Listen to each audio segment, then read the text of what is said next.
y'all, it's Laura, and I am back with a Christmas layout this time.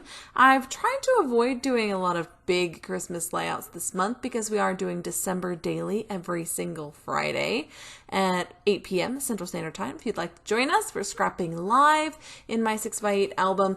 But I do have some sort of older Christmas pictures that I would like to scrap, and these are likely to go in the family album, but are not going to be scrapped as Christmas. This one in particular features two photos of my grandpa, and so this is really a story about him, but both of these photos do happen to be taken at Christmas time, so I thought I could use them for this hop. Now, this Christmas stash busting hop is hosted by Gwen's Wruck, and she has a whole slew of ladies who are sharing their Christmas layouts all month long. So be sure to check in the description box for the whole list of channels of all the wonderful ladies who are playing along, and go check out their channels for more Christmas inspiration. Now, I am using a couple of older Pink Fresh Studio collections mostly. I don't have a ton of Christmas stash because I tend to use them up in my December daily, and if I don't have that used up, then I'll use them for Christmas cards. I don't like keeping a huge stash of themed product overall, just because I don't reach for it very often.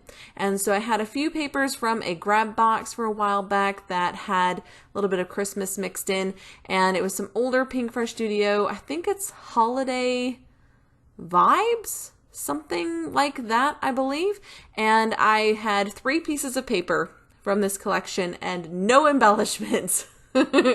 So I did have an older sticker sheet from another Pink Fresh collection that I do end up bringing in, but my solution was to fussy cut the other 2 pieces of paper, one into these cut aparts you see here, and the other into little icons that I use as embellishments later on.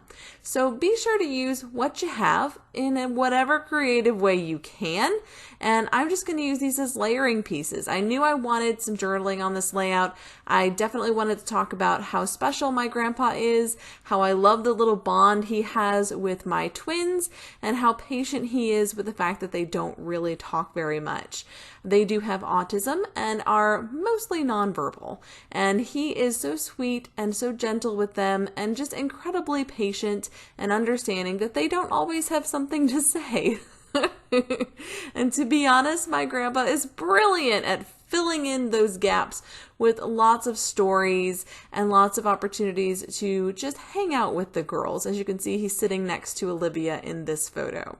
The other photo, he is looking at a family calendar that we make for my grandparents and parents every single Christmas that has updated photos of the kids so that all month long they can check out some silly, fun, and just generally sweet photos of the kids every single month, and they do seem to really enjoy it. So I put it back together every single month. I am using these bits and pieces mostly for layering pieces here because I don't have a lot of paper, and so I'm just trying to make use of what I do have. I want to add a pop of that green back behind the photo because there are green snowflakes to the left of the photo as well. Even though they don't show up terribly well on camera, they are there, and I want to make sure I tie in all the colors in multiple places on the page so that it feels more coordinated. Now, I really wanted to use some gray on this layout because it kind of goes with my grandpa's shirt, but I end up kind of giving up on that because there is so much gray on that left side in those snowflakes. I didn't really feel like I needed to add a whole lot more of it. Now, here is the bowl of bits and pieces that I have fussy cut out of the third paper, and it's a variety of presents and little fluffy animals and snowflakes and just Christmassy themed things. And I had a lot of fun seeing how I could use these, kind of layering on top of the snowflakes just so they weren't so flat, and just adding some dimension to them will help them kind of tie into the fact that they're a part of the layout and not just in the background. If I add a little bit of dimensional adhesive underneath of those secondary layers, the little pieces I put on top, that will again give the impression that they're part of the layout and not just behind it. I did manage to get this cute little bunny on here, which I wasn't sure I would be able to do because it is kind of random. And he does get to live right there, but I just thought he was so cute. He is so adorable, and I just couldn't help myself. He makes it on the layout. He's adorable. Not all of them do. I'm not sure if the little mouse made it or not. I don't think he did, but I guess we'll wait and see. I did find a few fussy cut stars, kind of brought those in where I could, and I'm really just experimenting here. I don't have a big plan in mind. I just wanted to have a little bit of fun with these photos, and I thought they blended pretty well with this collection, and so they would work. Now, one of the things that kind of bugs me about a background like this is if you cover up some of the snowflakes, you kind of get the impression that it's very flat. And so I'm also adding lots of bits and pieces that overlap the photo as well as tuck underneath of it, and that way it gives the impression of depth on the page because some things are on top of others and others are tucked underneath, and it just gives the idea of there being a great deal of layering and depth even with just a few bits and pieces. I am going to add a floral cluster at the top left and the bottom middle-ish. I think it ends up closer to the middle than on that right side, but I might be wrong. And I wanted to bring in more of that green. I don't know why. I think I just really liked that little pop of a light kind of an aqua teal that's in the background of this page, and I wanted to make sure it showed up in other places and was kind of obsessed with it. I just really wanted to get more of that green on the page. I did find a cut apart piece that had this lovely little banner on it, and I thought it was perfect to tuck underneath of these photos and kind of soften them up a little bit. Because my layering here is very rectangular due to the cut aparts, I have to soften it, add a little bit of whimsy somehow, and so using florals is an easy way to do that. So now I've got a floral cluster here and one on the top left, and that just helps to guide your eye through the page as well as stretch those colors out through the page. I am going to add a few bits and pieces on the left side of this banner just to make it a little bit more dynamic, a little bit more interesting, again layering things on top as well as below. Now once I get all of these glued into place, then I will move on to the smaller embellishing as well as my journaling. Now, having lost most of my grandparents, I do make a concerted effort to scrap photos like this of my grandparents and my parents and in-laws so that my kids have a lot of documented memories of people that aren't going to be around forever. I think that's really important for them because especially my twins, they're only 7.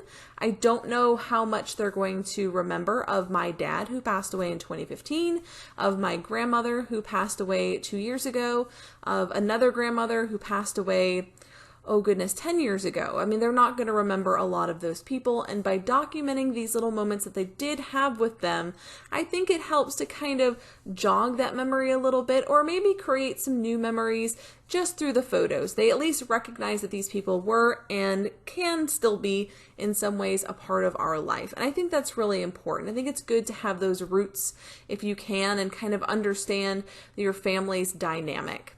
So now I'm bringing in these stickers. This is from a different Pink Fresh Studio collection, and I'm just trying to see what I can make work. I felt like this top piece here needed a little bit more interest next to the bunny.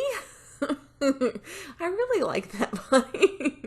And I don't end up using a lot of that sticker sheet, but it did add that nice little trees in the background up there, and I thought that was kind of fun, which also helps to tie in my daughter's blue dress as well as the blue snowflakes on the left side. Again, trying to spread those colors from the snowflakes on the left to the layout part on the right, all the photos around the photos, making sure that it coordinates beautifully. Now these are some asterisk / snowflakes from Felicity Jane. It's from one of their old kits a couple of years ago, and I adore those so much that I bought an extra pack this year. So even though they are from two years ago, maybe 3, I was able to get my hands on some brand new, and I'm really excited to use them on these snowflakes. Now, I don't use a lot of snow or snowflake related themes in my scrapping, even in my December daily, because we live in Mississippi and we don't get much snow. So I do try to kind of use these very themed products up and not let them sit in my stash because I'm not likely to go looking for them. And instead, it's better to get the page used and it goes into the album and I can enjoy it later for the photos and the story that are on it and not worry too much the fact that we don't actually get snow much. Now, I am adding some tiny little bits and pieces that I fussy cut from that third paper, and I'm adding them with glue dots all around these larger snowflakes, and then coming in with a T-square ruler to add in some lines for journaling.